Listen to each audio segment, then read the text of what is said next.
Hello there and welcome back to another video. We're going to be looking at the top 4 race and we're also going to be looking at the relegation zone as well. Let me know what you think in the comments below. Who do you think is going to finish in the top 4 on the final day of the season, and who do you think is going to get relegated? Who do you think will survive? Now, the key games here, I cannot believe it's gone down to the final day of the season. And it actually says something about Manchester United, considering the position that they were in a couple of months ago, that they've actually managed to get themselves back in, not only into top 4 contention, but as it stands right now, they're in 3rd place. It's unbelievable. They are obviously Liverpool rivals and stuff like that, and I am not saying that I want Manchester United in the Premier League, in the Champions League or anything like that. But the fact that they've done this is nothing short of exceptional. Obviously, the signing of Bruno Fernandes and stuff like that has really helped turn them around. The 3-month break really benefited them as well. Despite Marcus Rashford's recent form, him coming back into the team because he was injured as well, and they were missing Paul Pogba as well, I don't think, being completely honest, that Manchester United will have been able to get into top 4 without that 3-month break. That's my opinion, because they've got so many key players that have managed to come back and get themselves back into form. Either they've had rest or they've had training and stuff like that as well, that have really got them going. And they now are in a very real position to get themselves top 4. So the other teams that are in the top 4 race, let me just have a look at the table. Obviously, we know them, but I want to make sure that I get everything right here. It is between Manchester United, who are on 63 points, Chelsea, who are in 4th. Obviously, they lost to Liverpool last time out. They will be facing Wolves as well, and that's not going to be an easy game. It really won't be. Chelsea are also on 63 points, and Leicester City, who are on 62 points. Now, the goal difference between Man United and Leicester are exactly the same, but it doesn't matter now, because if Leicester versus Manchester City finishes in a draw, then what would happen is Leicester would go on to 63 points. Now, if Chelsea lose to Wolves, then Chelsea will drop to 5th. And if Leicester and Manchester United get a draw, then it will be Manchester United in 3rd, Leicester City in 4th, Chelsea would then be in 5th. Now, the other permutation of this one is if Leicester go on and win against Manchester United, then Leicester propel themselves back into 3rd position. It would drop Manchester United into 4th position, but then Chelsea would have to win against Wolves, which would then drop Manchester United into the 5th position, and it would put Chelsea 4th. Obviously, if Manchester United go on and win, they put themselves on 66 points, and they would obviously secure third position. It would consign Leicester to the 5th position, which is unthinkable because of what Leicester were like earlier on this season, but their form has been dropping like a stone for a long time, even before the pandemic break and everything like that anyway. And it would then also mean that Chelsea would secure themselves into 4th position. So there's a lot of different ways. Obviously, if Wolves win against Chelsea, Chelsea would remain on 63 points. They would have to rely on Man United beating Leicester. There's no way about it to stay in the top 4. So all of these teams sort of relying on each other a little bit. The best way that this would work out for Man United and Leicester would be for them two to draw and Chelsea to lose. Because then if that happens, it would put Leicester level on points with Chelsea, but they've got a better goal difference by a mile.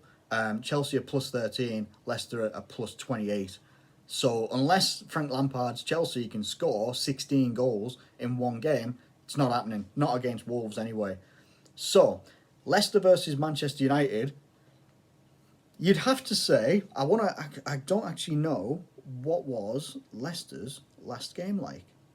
Leicester is, let me just have a look here, because I'm not entirely sure. Yes, it was a very, very, very negative result. It was a 3-0 demolition job by Tottenham. Tottenham come out 3-0 against Leicester, and it was comprehensive. Leicester didn't even fight in that game, in my opinion. They now have to come up against this Manchester United team that has done very well and just performed very, very flatly against West Ham. Didn't perform the best. Mason Greenwood scored the goal that got them the draw, but they didn't look very good themselves either. But Leicester lacked any sort of fight, any sort of Brendan Rodgers' favourite word, character. They didn't offer anything in that game, in my opinion. They could have controlled possession. Doesn't matter. It's what they did with that possession in the end. You've got to be able to put it in the back of the net. Man United won't care if they end up having like 18% possession, because they've got players on the counter that will be able to damage Leicester at this moment in time. Now, I don't know if Soyuncu is going to be available for Leicester, but they need him badly. They need him badly in that defence. And if he can't be available, I'm going to turn around and say it. I think that if Soyuncu isn't available for them, and they perform anywhere near the levels that they played against Tottenham Hotspur, then Manchester United, they're getting top four. Whether it's a draw, whether it's a win. Well, I would expect a Man United to look back on their performance against West Ham and be looking at that thinking, how in the hell was that anywhere near good enough? It was a very, very flat performance. West Ham battled in that game. They really did. They put up a good battle. They fought hard. And they got a very well-deserved result. If anything, West Ham could have actually gone on and won that game, in my opinion.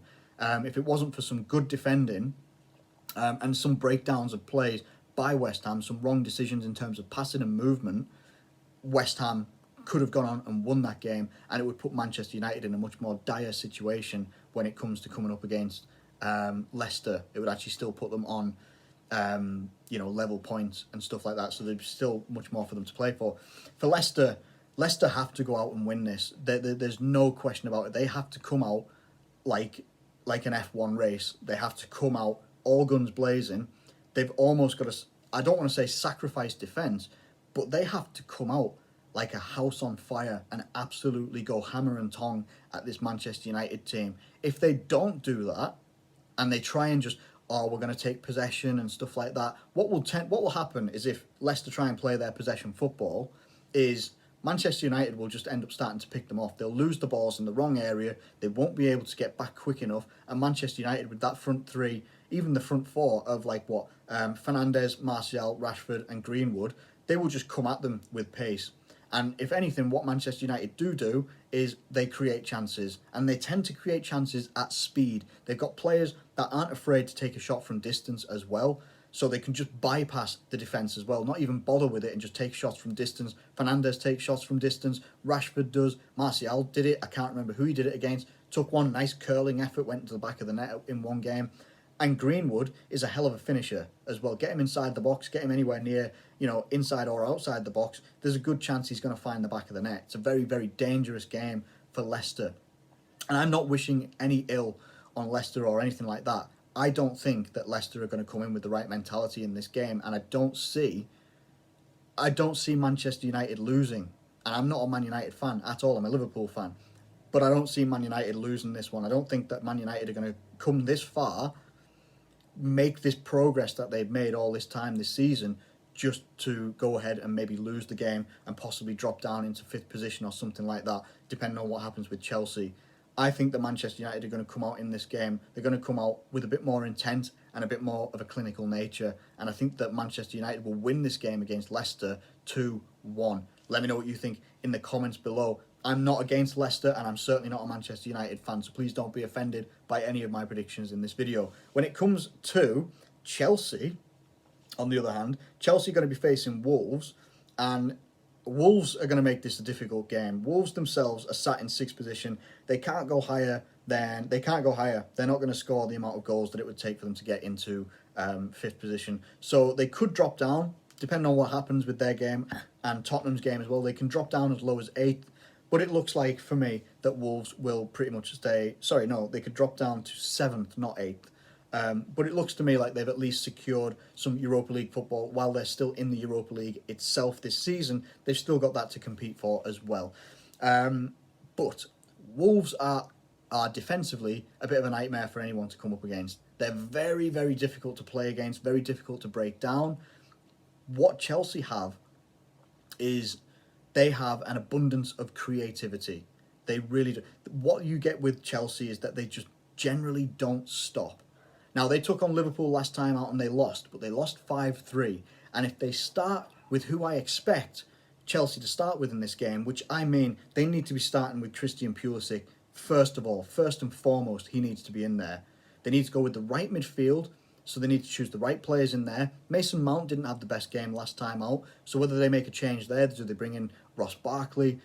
Is N'Golo Kante, is he going to be fit? Because he would be a very, very big addition for them. Or would they save him for the FA Cup final, perhaps, something like that, if he's going to be fit? Kovacic, or Kovacic, however you say his name. They've got plenty of players, in my opinion, maybe even a Ruben Loftus-Cheek. Could he come in because he's featured from the bench a couple of times as well recently? They've got options in midfield. They need to find the right combination to fight against this Wolves midfield as well, which is a very, very dense, but also a very, very pressing, physical midfield as well, with very good players who know how to play a ball, like a Moutinho, like a Neves. Players like that, they know how to play football as well as being a bit physical with it as well. They need to come up with the right midfield. Whoever chooses the right midfield in this game and wins those midfield battles will go on to win this game, in my opinion. It could then also come down to defences. My opinion, Wolves have the better defence and the better goalkeeper. If Jimenez, Traore, Jota, or whoever might be playing on that left-hand side, if any of these guys get a sniff at goal, whether it's outside the box or inside the box, they need to be taking shots, because Kepa's got no hands. Just what it is. You know, we've had it a couple of times with goalkeepers, when we've had Simon Mignolet, we've had mistakes happen with Karius and stuff like that. Kepa has no hands. Like, literally, they are there, but they're made of paper. They just fold. Like, oh, ball comes, fold. Ball hits it, fold. Good chance you're going to hit the back of the net. And also, that defence isn't the most organised defence of all time. It just isn't. They like to try and press up high, but then forget that they might actually have to come back and track back. Now, if you can get players in like Traore, in and around that defence, putting balls in to a very physical and very, very good player, good striker in Jimenez, Wolves will go on and win this game. And to be honest, that is the way I'm going to go. I don't think that Wolves will be broken down easily. I know they had a bad game a couple of weeks ago against Arsenal, but the way that Chelsea play is a little bit far too open, in my opinion. And once Chelsea lose the ball, they'll probably lose the ball in the wrong areas, a little bit too in their own half. I think Wolves will be able to take advantage of it, and take advantage of it in terms of the fact that Chelsea don't have the best goalkeeper in the world at all, by any stretch of the imagination. I would even say Tim Krul is a better goalkeeper than Kepa, genuinely, and he's in the bottom of the league team. I think that Wolves will start to pick apart that defence, and I'm going to go for a 2-1 victory for Wolves in this one as well. I think that Chelsea will score if they play with the right front three, or the front forwards, whoever they're going to play with, but they've got to go with the right ones as well. I think Pulisic has done everything that he can to earn a start in the final game of the season, and if he doesn't, that's a mistake by Lampard. But I think that Wolves will win this game, and it could also then mean that Chelsea would miss out on top four. Let me know what you think in the comments below. Again, I'll say it one more time. Don't be offended by any of my predictions. It's just predictions and thoughts and feelings that I'm going off here. Everything could be different on the final day of the season. Now, we go down and we look into the relegation battle. Now, Brighton in 16th position are safe. West Ham are safe, everyone like that. The people that are fighting against relegation right now, 3 teams. Aston Villa in 17th, got themselves out of there with a very, very impressive display against Arsenal. Really, really well done. Watford, now Aston Villa are on 34 points. Watford are on 34 points. They take on Arsenal as well. We'll see how much, you know, Troy Deeney can question their cojones, depending on how this game goes as well. Bournemouth are on 31 points, level goal difference with Watford. What Bournemouth need here, if Bournemouth win their game, and I want to go back and see who Bournemouth are going to be playing, Bournemouth will be playing Everton. It's not looking good. It's not looking good for Bournemouth, but it could still happen. Bournemouth played against Southampton, lost 2-0, but they were very, very unfortunate in that game. They actually played much different in that game than they played all season, and it makes me question why Bournemouth didn't play a more direct style earlier on. But by the by, what Bournemouth need, they are on 31 points, but level with Watford. They need to win the game, score as many goals as they can, concede as few as possible against Everton, who weren't impressive in their last game out, but they got a 1-0 victory anyway. They need to win it. They would go on 34 points. It would put them level on points with Watford. It would probably put them above them in terms of goal difference as well. They would need to score at least 2 to 3 goals, to put themselves then ahead of Aston Villa. Then they also need to hope that Watford and Aston Villa lose. It's skin of the teeth stuff with Bournemouth, and I'll be totally honest with you straight away. I don't think that Bournemouth are going to beat Everton. I know Everton aren't that, they're in 11th position at the moment. They can't move any further forward than that. They can drop down to 12th if Southampton win their game, whoever they're facing as well. I don't think that Everton are going to lose this one. They're not going to want to lose it at Goodison. And Bournemouth really do need a miracle to stay in the Premier League this season. They really do. That Southampton game, if they'd have pulled a draw out of that one, you'd maybe feel a bit different about it, because it wouldn't all be hinging on goal difference and the 2 teams above you losing as well. But I think it's sort of dead and buried for Bournemouth, and it's a shame, because I've got nothing against Bournemouth. They've always been a pretty good footballing side, but they haven't necessarily invested in that team very, very, very well, in my opinion. This is just my opinion anyway. So I think it's gone for Bournemouth, but let me know what you think in the comments below. Can they pull one out against Everton? Can they get fortunate with Watford and Aston Villa losing their games as well? Watford will face Arsenal, and I don't see Arsenal losing this game. Arsenal won't want to lose this game. They will want to come out and win this game and put themselves into good momentum going ahead into the FA Cup final against Chelsea. That is what they will want. They will want to put away the Villa performance, come out and put a performance against Watford, and that's what they will want to do. Watford, in my opinion, made a mistake getting rid of Nigel Pearson. Regardless of what goes on behind the scenes or anything like that, they should have just bit the bullet, kept him for these last 2 games, and whatever happens, happens. If they stay, if they survive, they survive. If they don't survive, they don't survive, and then get rid of Nigel Pearson then. But they had a massive reaction when Nigel Pearson came in.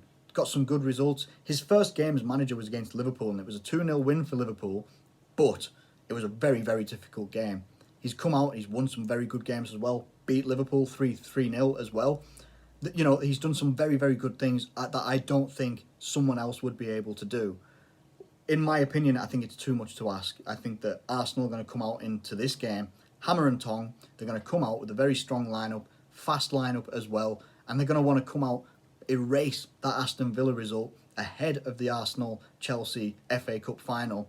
And I think that Arsenal could put Watford to the sword here and confirm their relegation. And I think that that could be even a 2 to 3-0 victory for Arsenal. Arsenal have put in some poor performances though, so don't rule out Watford getting a result, whether it's a draw or a win. But I think that Arsenal will be too strong for them, in my opinion. And then the final one is West Ham versus Aston Villa. And West Ham have, they secured their Premier League status, I think, a couple of games ago, maybe a game ago it could have been. I think it might have even been the draw to Manchester United that did it. I think that's what could have happened. When they got that draw, it solidified their Premier League status. So they're safe. They don't have anything to play for. They're safe for another season. And then they can all just, the fan base and stuff like that can start thinking about next season as well. This is a really important game for Aston Villa, though. If they obviously get the win, then it secures them pretty much for next season anyway. I think it would take a lot for Watford to claw back. Watford would have to go and score multiple goals against Arsenal to stand a chance of dragging Aston Villa in. In the same breath, West Ham could score goals against Aston Villa, and they put up a really good game against Manchester United as well. They put up some good games against a lot of teams recently as well, since the restart as well. Antonio is absolutely on fire and looks like an absolute physical monster when he's put in front of goal as well. Really does have a good eye for goal, and against an Aston Villa where their defence has been questionable, but has also been improved in some ways as well. Like, we look at the Arsenal performance and how good that was as well. If they put in a performance like that, they'll get a result here against West Ham. West Ham could be a little bit too powerful, but I think Aston Villa are going to be riding a crest, a good wave here, and I think that Aston Villa will actually get a good result here. I think that Aston Villa have it all in them to get a good result. What the worst result that could happen, obviously, is a loss. But I think a good result for them could be a draw, because obviously if Watford lose or Watford draw, it would keep them where they are right now. It would keep them 17th. They can't go any higher than that. They can't go any higher than 17th. But 17th is all you need to stay in the league. That's all you need, is a positive result, a draw or a win, and for Watford to lose. Obviously, if Aston Villa win and Watford win, depends on the goal margins. It really does. I think that Aston Villa can get a result, but I don't think it's going to be a win. I think it will be a draw against West Ham. And with the results that I predicted earlier, with Watford possibly losing to Arsenal as well, I think that that would actually keep Aston Villa safe in the Premier League. And it could just be enough. But like all of these games, for the Champions League places and for the relegation places, it's all going to be really, really tight. That is my predictions video for the final days of the season, or final day of the season, should I say. All of these games are taking place at 4 o'clock on Sunday. So however you're going to find a way to watch them all, I want to watch all the relegation games and I want to watch the Champions League game, but I also will be watching Liverpool because that's my team anyway, regardless of the fact that we've won the league and can only get 99 points now. Only. But yeah, let me know what you think in the comments below about all of these games. Whether you're a fan of any of these teams or you're a neutral to any of these teams as well. Let me know what you think in the comments below. And the final day of the season is coming upon us as well. There will be videos next week where we sort of round up everything. They will be coming, and then we can get talking about the transfer window and stuff like that as well. Thank you ever so much for watching this video. If you have enjoyed it, please do like it and subscribe if you're new around here. Thank you once again, and I'll catch you later.